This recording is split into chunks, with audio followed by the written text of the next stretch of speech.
మచిలీపట్నంలో ప్రధానమైనటువంటి మార్గాల్లో ప్రధానమైనటువంటి మార్గం మచిలీపట్నం ఫోర్ట్ రోడ్డు.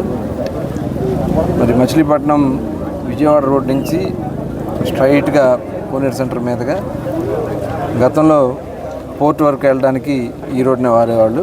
దానికి పోర్ట్ రోడ్ అని నామకరణం ఉంది.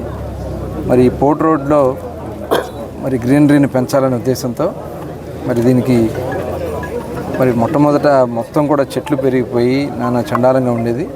మేము వచ్చిన వెంటనే మొత్తం కూడా క్లీన్ చేయించి ఇవాళ ట్రీ గార్డ్స్ కూడా ఏర్పాటు చేసి ఇవాళ ఏదైతే తెలుగుదేశం పార్టీ నాయకులు, జనసేన పార్టీ నాయకులు, కార్యకర్తలు, బీజేపీ పార్టీ నాయకులు, కార్యకర్తలు స్వచ్ఛందంగా ట్రీ గార్డ్స్ తయారు చేసి ఆ ట్రీ గార్డ్స్ అన్నింటిని కూడా ఈరోజు ఇవ్వడం జరిగింది. దాదాపు ఒక 200 ట్రీ గార్డ్స్ని తయారు చేయించడం జరిగింది.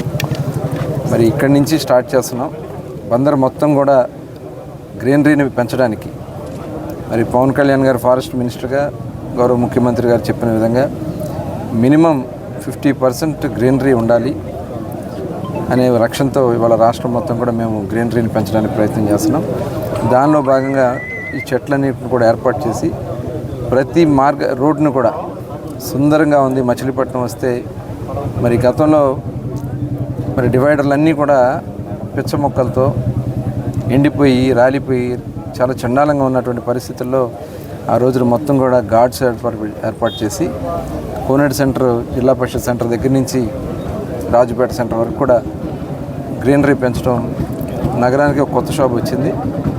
అదే రకంగా అన్ని మార్గాలు కూడా, అన్ని రోడ్లకు కూడా మరి ఆ వీధిలో ఉన్నటువంటి పెద్దలందరూ కూడా ముందుకు వస్తే అన్ని ప్రాంతాల్లో కూడా చెట్లు పెంచి అలాగే పరిశుభ్రత చేసే కార్యక్రమానికి మనం శ్రీకారం చుట్టబోతున్నాం. మరి అందులో భాగంగా ఈరోజు ఇక్కడి నుంచి ఇది కార్యక్రమం స్టార్ట్ చేసుకోవడం జరిగింది. ప్రతి ఒక్కరు కూడా దీంట్లో భాగస్వాములు కావాలి. త్వరలోనే పుర ప్రముఖులందరితో కూడా ఒక సమావేశం పెట్టి మేము చేయబోయే మచిలీపట్నానికి అవసరాలు ఏమున్నాయి, మచిలీపట్నాన్ని ఏ రకంగా వారు కోరుకుంటున్నారని చెప్పి వాళ్ళ సలహాలు, సూచనలు తీసుకోవడమే కాకుండా ఇప్పుడు మేము చేపట్టబోతున్నటువంటి కార్యక్రమాలను కూడా వాళ్ళకి తెలియజేయాలనే ఉద్దేశంతో ఒక 2-3 రోజుల్లోనే ఒక సమావేశం పెట్టబోతున్నాం. మరి ముఖ్యంగా మొన్న రోడ్లు వేయడానికి రోడ్డు ఆక్రమణలు అన్నీ కూడా తొలగించాం. వాటిని ఏ రకంగా చేయాలి ఏంటనేది కూడా ఒక లక్ష్యం పెట్టుకోవడం జరిగింది. ఇవాళ రేపు కూడా కలెక్టర్ గారితో, మున్సిపల్ కమిషనర్ గారితో అందరితో కూడా కూర్చొని డిస్కస్ చేసి ఇమ్మీడియట్గా అవన్నీ కూడా పరిష్కారం చేయడమే కాకుండా ప్రజల సలహా సూచనలతో ఇది ప్రజాప్రభుత్వాన్ని ముందుకు తీసుకెళ్తామని చెప్పి తెలియజేస్తాం.